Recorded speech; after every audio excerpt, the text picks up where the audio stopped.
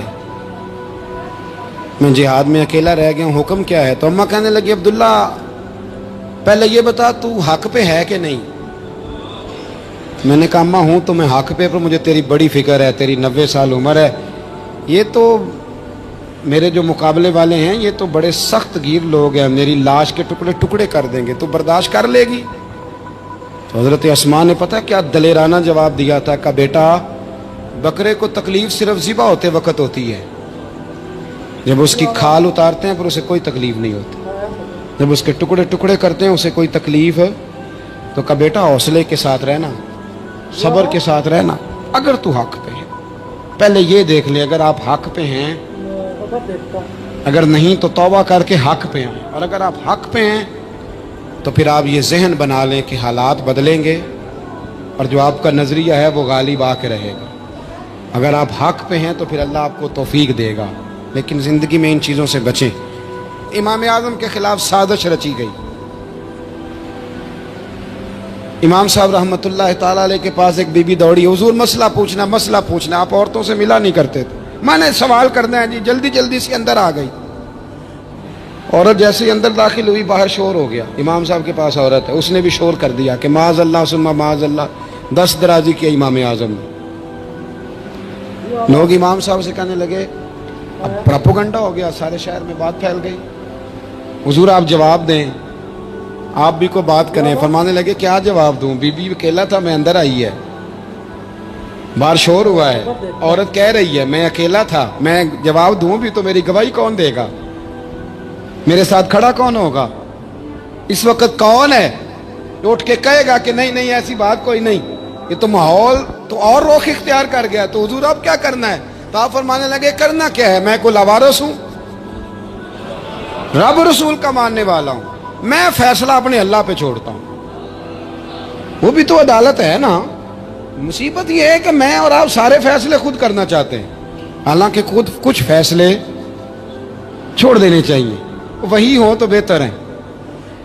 فرمایا اللہ رسول پہ چھوڑتا ہوں، ختم ہو گئی بات، اب میں دلیل دوں گا بھی تو میری سنے گا کون؟ اس طرح کے ماحول میں کئی دفعہ آپ دلیل دیتے بھی ہیں تو کوئی سننے کو تیار ہے، وقت فیصلے کرتا ہے، کون سنے گا؟ فرمایا بس ٹھیک ہے، لے گئے پکڑ کے کوتوال کے پاس، تھانے میں بند کر دیا، اب اتنا بڑا امام ہے تھانے میں بند ہے، عورت بھی باہر بٹھا دی گئی، امام صاحب نے اس سے کوئی ڈسکس نہیں کی۔ جب اندر تشریف لے گئے سپاہی 2-3 کھڑے تھے، امام صاحب او ہو رب کریم کے بندوں کا وہی طریقہ، امام صاحب نے وضو کے لیے پانی مانگا اور پھر امام اعظم نے نفلوں کی نیت باندھی اور 2 رکعتیں پڑھ کے کہنے لگے مالک عزتیں بھی تیرے پاس ہیں، ذلتیں بھی تیرے پاس ہیں، تو جس حال میں ابو حنیفہ کو رکھے گا مجھے شکوہ کوئی نہیں، میں تیری رضا پہ راضی ہوں، جیسے تو چاہے میں راضی ہوں تیری رضا پہ۔ امام صاحب دعا مانگ رہے تھے تو آنسو ہاتھوں پہ گر رہے تھے، آنا کبھی مصلی بھی آباد کریں، آنا کبھی دنیا کو تو دکھڑے بڑے سنا لیے، آنا 2 رکعتیں پڑھ کے روئیں رب کی بارگاہ میں، محبوب کا وسیلہ پیش کریں، آنا اسے بھی تو منائیں۔ امام صاحب کے آنسو گرنے لگے، سپاہی بھی پریشان تھے، وہ بی بی نہ خود ہی اٹھی اور امام صاحب کے قریب گئی، کہنے لگی پہلے مجھے دنیا والے کہتے تھے، اب میں سمجھ گئی ہوں آپ تو رب کریم کے نیک بندے، اب نہ روئیں، سویرے جانا ہے نا قاضی کی عدالت میں، تو میں سویرے گواہی دوں گی کہ میں نے جھوٹا الزام لگایا تھا، آپ ناراض نہ ہوں۔ امام صاحب فرمانے لگے اس سے نہیں بات بنے گی، اگر تو نے کچھ کرنا ہے تو جو میں کہتا ہوں وہ کر، امام اعظم تھے نا، جو میں کہتا ہوں وہ کر۔ اس نے کہا جی وہ کیا؟ آپ فرمانے لگے اب تیری گواہی سے بھی بات اور ہو جائے گی، اس کو کہہ لیا ہے، اس کو منا لیا ہے، اس کی منت کر لی ہے، اس کو رشوت دے لی ہے، حالات کا تقاضا اب اور ہے، اب اس کا جواب بھی کچھ اور ہی ہے۔ با پردہ عورت تھی برقعے میں لپٹی ہوئی، اس کو گھر بھیج دیا، وہ کوتوال سے کہنے لگی میں بیمار ہوں، مجھے چھٹی دے دو، سویرے آ جاؤں گی، مدعی مقدمہ تو میں ہوں، اب مدعی کو تھوڑی کوئی مان کے رکھے گا۔ خاتون گھر چلی گئی، صبح قاضی کی عدالت میں مقدمہ لگا، امام صاحب رحمت اللہ علیہ کٹہرے میں کھڑے ہیں، یار بڑا مشکل ہوتا ہے معزز آدمی کا کٹہرے میں کھڑا ہونا، لیکن مخلوق تو فنکار ہے، اس درجہ کے پل بھر میں یہ سنگے در کعبہ سے بھی اسنام تراشے، تم کون ہو کیا چیز ہے داغے کبابی، لوگوں نے تو مریم پہ بھی الزام تراشے۔ یہ نہیں نا باز آتے لوگ، پھر مرضی ہے نا، ہونا کٹہرے میں کھڑا ہونا پڑ ہی جاتا ہے۔ کٹہرے میں کھڑے ہیں امام اعظم، تو قاضی پوچھتا ہے اب کی بڑی قدر ہے، بڑی اہمیت ہے، تو آپ اس عورت کے بارے میں کیا کہتے ہیں؟ تو امام صاحب فرمانے لگے یہ جو کہہ رہی ہے اس سے پوچھ لیں۔ تو خود خاتون کہنے لگی میرا امام صاحب سے تعلق ہے۔ آپ فرمانے لگے ٹھیک کہتی ہے۔ ساری بھری عدالت سب لوگ حیران، حضرت تعلق ہے؟ فرمایا ہاں۔ کس طرح؟ فرمانے لگے میری بیوی ہے، زوجہ میری اہلیہ ہے۔ جناب کس طرح؟ فرمایا محلے کی بیویاں بلا لو، اس کے ابا کو بلا لو، چہرہ دکھا لو۔ وہ سارے لوگ جمع ہو گئے، چہرہ کھول کے دیکھا تو امام صاحب کی زوجہ تھی۔ امام صاحب نے اس خاتون کو کہہ کے بھیجا تھا کہ یہی برقع میری بیوی کو دے کے سویرے بھیج دینا، یہی والا برقع جو تو نے پہنا ہے، اب گھر جا اور میری اہلیہ کو یہ برقع دے کے بھیج دینا۔ وہ برقع دے کے اس نے بھیج دیا۔ جب امام صاحب رحمت اللہ علیہ کی اہلیہ ثابت ہو گئی کہ یہ تو امام صاحب کی اہلیہ ہیں جو کھڑی ہیں، اب وہ جو سازش رچنے والے تھے وہ دائیں بائیں دیکھ رہے تھے۔ تو امام صاحب نے ایک بات کی جو بڑی شاندار ہے، فرمایا تدبیریں تم نے بھی کی تھی، پر جو تدبیر میرا رب فرماتا ہے نا، جو تدبیر میرا، فرمایا یہ ابو حنیفہ کی تدبیر نہیں، یہ تدبیر میرے اللہ کی ہے جو اس نے مجھے عطا فرمائی، مجھے سجھائی۔ اب قاضی صاحب نے حکم دیا کہ جتنے لوگوں نے الزام لگایا ہے وہ سارے معافی مانگیں، وہ آئیں جس نے بات کی۔ بھائی وقت کو دیکھیں، فیصلے اللہ کے حوالے کریں۔ ہم لوگوں نے جھگڑے کر کر کے، دلائل دے دے کے، بحث کر کر کے معاملات کو اتنا الجھا لیا ہے۔ آپ یقین کریں ایک ایک خاندان کی 15 میٹنگیں اور پنچایتیں ہو جاتی ہیں، پر رزلٹ صفر ہے۔ وہ جی وہ فلاں چودھری صاحب اس کے ساتھ مل گئے تھے، فلاں آدمی ادھر چلا گیا تھا۔ آپ تھوڑا وقت دیں، صبر کریں، استقامت کا مظاہرہ کریں۔ آپ دیکھیں حالات کس کروٹ بیٹھتے ہیں۔ کئی دفعہ صلح کی پیشکش کی جناب ابو سفیان کو، لیکن وہ مانتے نہیں تھے۔ حضرت عباس فرماتے میں نے کئی دفعہ انہیں کہا، حدیبیہ میں بھی میں نے کہا، انہوں نے سخت شرائط کے ساتھ صلح کی، لیکن جب حضور لشکر لے کے گئے نا میدان میں، توجہ ہے میری بات پر، 10,000 کا لشکر گیا تو پھر ابو سفیان خود اٹھ کے حضرت عباس کے گھر گئے، کہنے لگے میں نے تو آج آپ کے بھتیجے کی شان دیکھی۔ تو حضرت عباس کہنے لگے ابھی بھی وہیں کھڑے ہو، یہ بھتیجے کی شان نہیں، یہ اللہ کے محبوب کی شان ہے، یہ رسول کائنات کی شان ہے صلی اللہ علیہ۔ تو کہا اب میں صلح کرنا چاہتا ہوں، اب میری صلح کرا دو۔ وہاں بھی حضور نے یہ نہیں فرمایا جب ہم کہتے تھے تو کیوں نہیں آتا تھا، جب ہم معاہدات کرنا چاہتے تھے تو کیوں نہیں آتا تھا۔ میرے محبوب نے عزت دے دی، فرمایا تیرے ساتھ بھی صلح ہے، تجھے بھی معافی ہے، اور جو تیرے گھر میں داخل ہو جائے گا اسے بھی معافی ہے۔ ختم ہو گئی بات۔